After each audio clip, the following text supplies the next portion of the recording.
Hello everyone. I hope we're all having a lovely day. Welcome to today's video. We're going to be talking about everything you need to develop an incredible lifestyle today.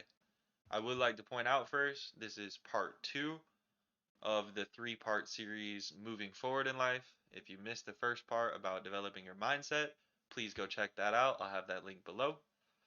But if you're here, you saw the first video, welcome, welcome. Let's start talking about the next step, and that is working on our lifestyle.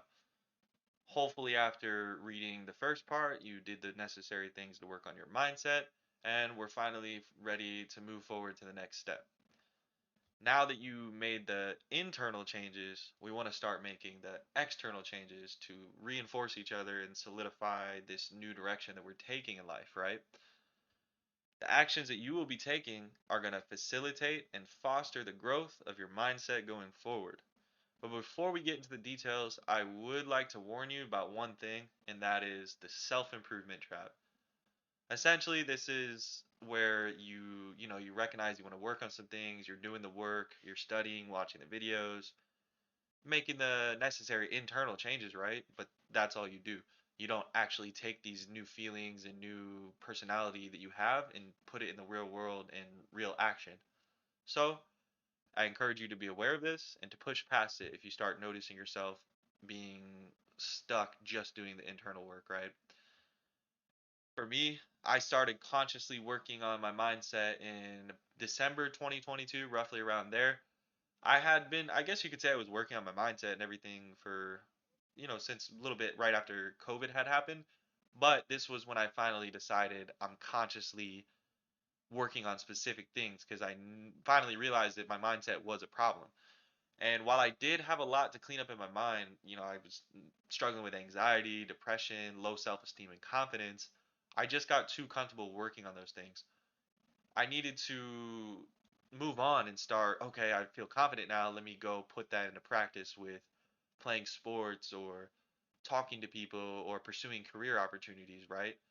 At the time, my lifestyle consisted of pretty much bullshit, right? When I noticed I was plateauing and not making a lot of progress, I had the internal changes, but I was still mostly just working, gaming, smoking, and kind of staying in my comfort zone too much, right?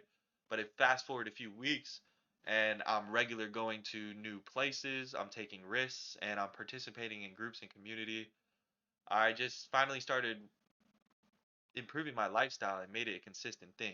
And these new actions sparked even more change than before and really led me to have some momentum in my life, right?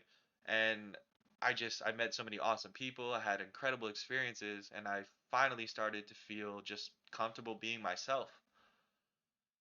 And because of these things, because of the impacts that it had on my life, changing my lifestyle, I do believe it can do the same for y'all. And that's why today I'm going to be talking about the topic of lifestyle. I'm going to explain what it is, why it's important, and how to adjust your lifestyle in ways that are going to facilitate growth. So, what is a lifestyle? According to the book Social Theory Rewired, a lifestyle can be defined as a more or less integrated set of practices which an individual embraces, not only because such practices fulfill utilitarian needs, but because they give material form to our particular narrative of self identity. The author of this book, which is a pretty good book if you like social concepts and psychology, give it a read. But the author here is highlighting that our lifestyle involves an interaction between identity and society. So, since we're forming our lifestyle based around our identity and society, we can now start to see why it was important to begin developing our mindset prior so that we're now able to lean into a good lifestyle and further develop the mindset as we continue to live this lifestyle. It also puts us into social context, which is really valuable for getting feedback from others. Understanding this relationship between lifestyle, identity, and society is absolutely crucial if you want to develop a good lifestyle.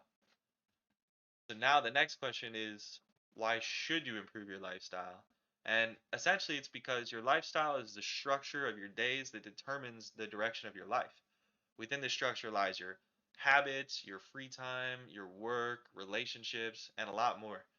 these are all going to contribute to where you're heading in life, or if you're even heading anywhere at all. A well rounded lifestyle also supports your emotional well being, which makes it a lot easier to do these things, to sustain these changes. And additionally, lifestyle bridges the gap between mental improvements and tangible action, tangible change.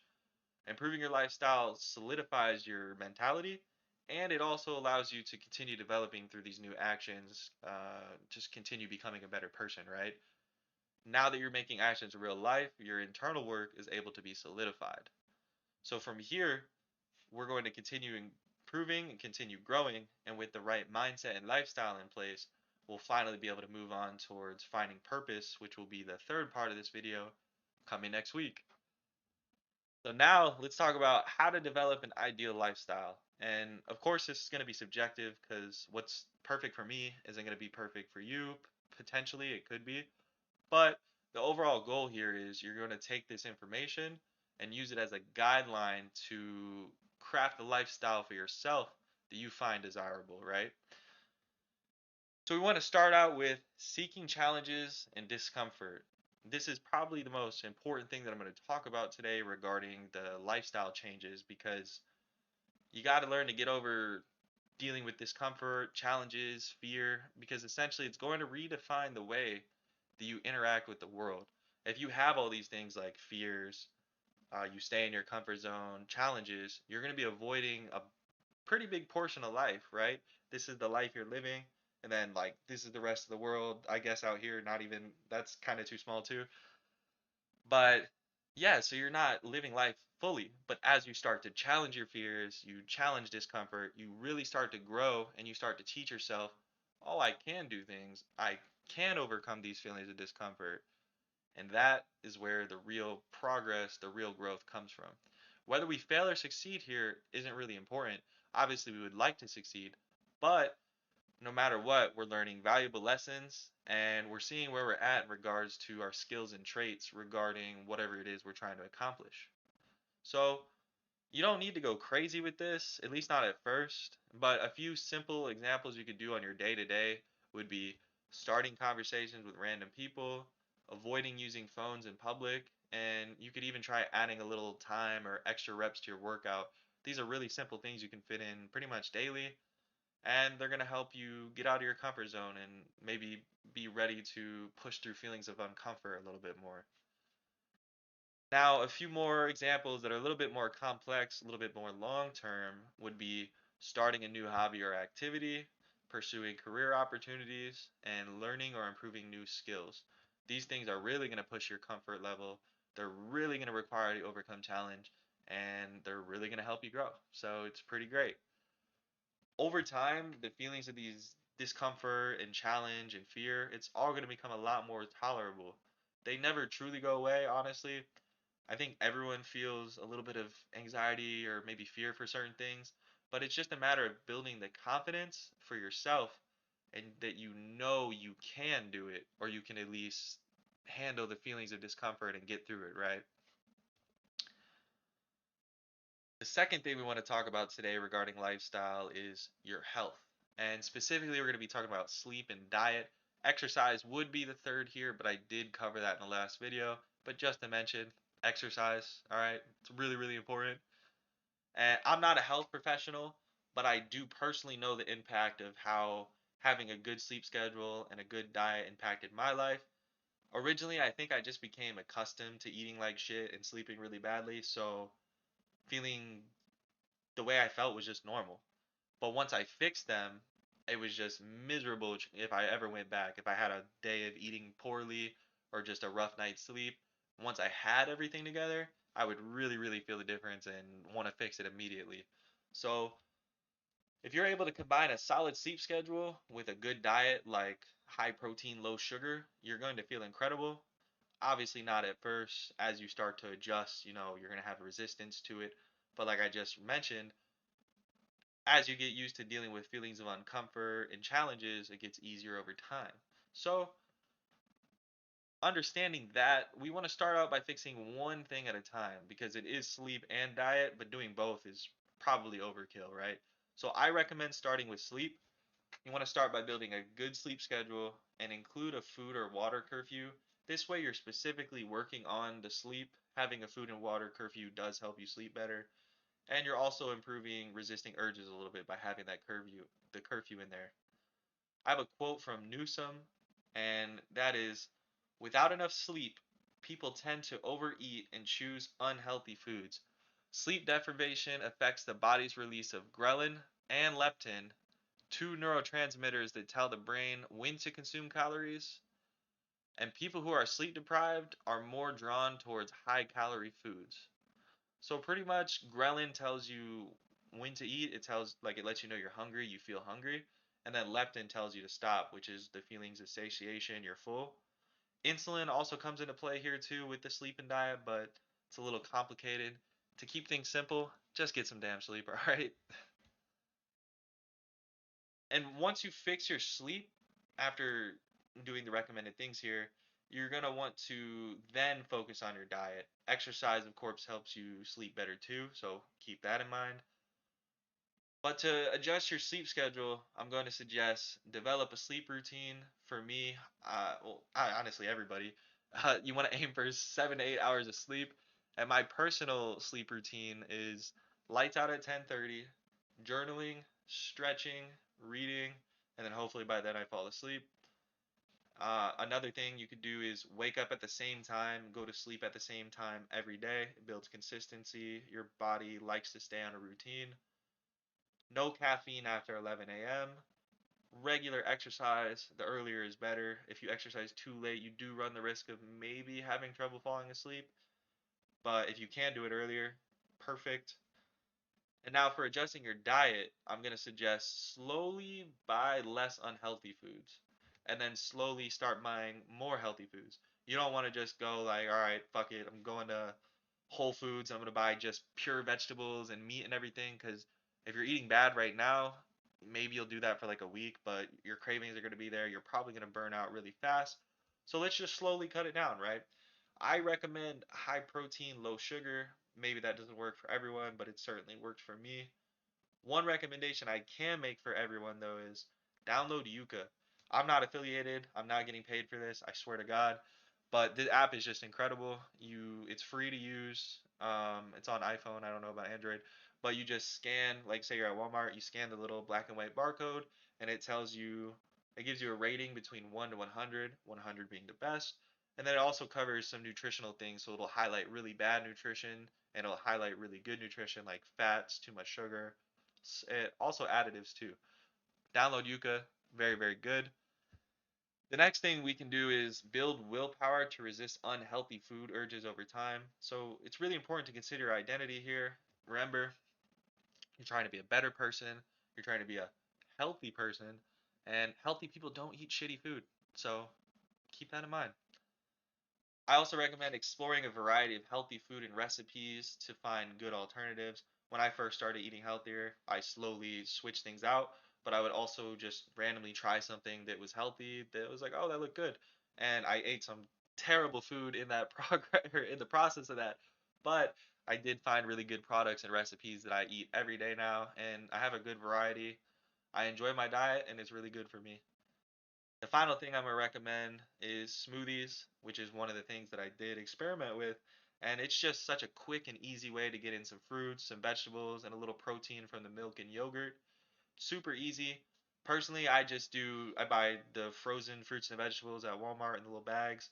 I do two frozen fruits, two frozen veggies, some Greek vanilla yogurt, and some milk. Super easy, tastes great.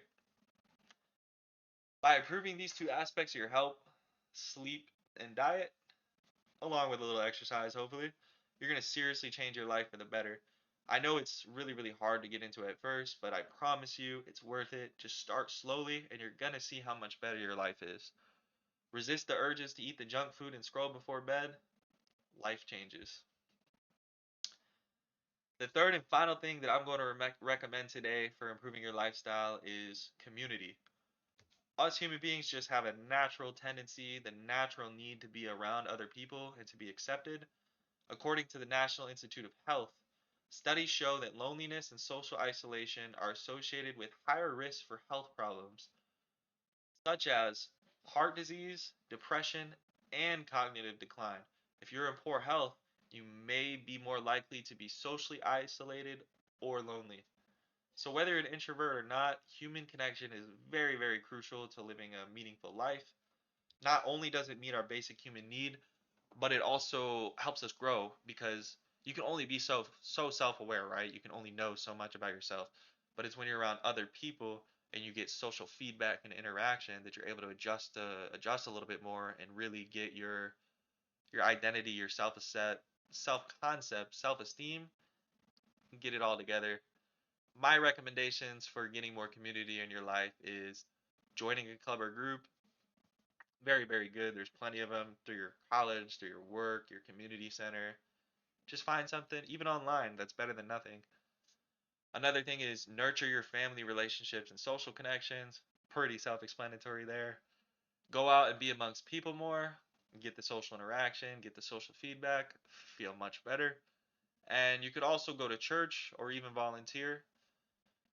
Being disconnected from people is just bad for you in general. It leads to a buildup of I forget the name of the chemical, but it leads to a buildup of some chemical that's really bad. I think it's the stress chemical. I forget the name. But over time, having too much buildup of that is really, really bad for your brain. And just being around people makes you feel better and it helps you improve yourself. It's really, really important to do this if you want to live a meaningful life because life is just truly better with relationships. So today, this was part two of the three-part series of moving forward in life. I hope you watched the first one, and I also hope that after today, you're feeling a lot better. Now we have a good mindset. We have a good idea for the lifestyle we want to put in place. Now we have the true foundation to really get to our direction and to get to our purpose in life. Today, I talked about what lifestyle is, why you should change it, and I also talked about how, and that included your health of sleep and diet, seeking discomfort and challenges, and also having your sense of community. I really hope that this information was useful. I hope you're finding it inspiring, and I also hope you find it entertaining. I appreciate y'all popping in today to check out the information and supporting me. If you haven't yet, make sure you check out the blog. I'll make sure I link it in the description below. It's literally I write about the exact same things that I talk about on here. So if you like reading, you can go check it out. Anyways, thanks again. I wish y'all the best of luck in developing your new lifestyle. I'll see y'all in the next one. Take care.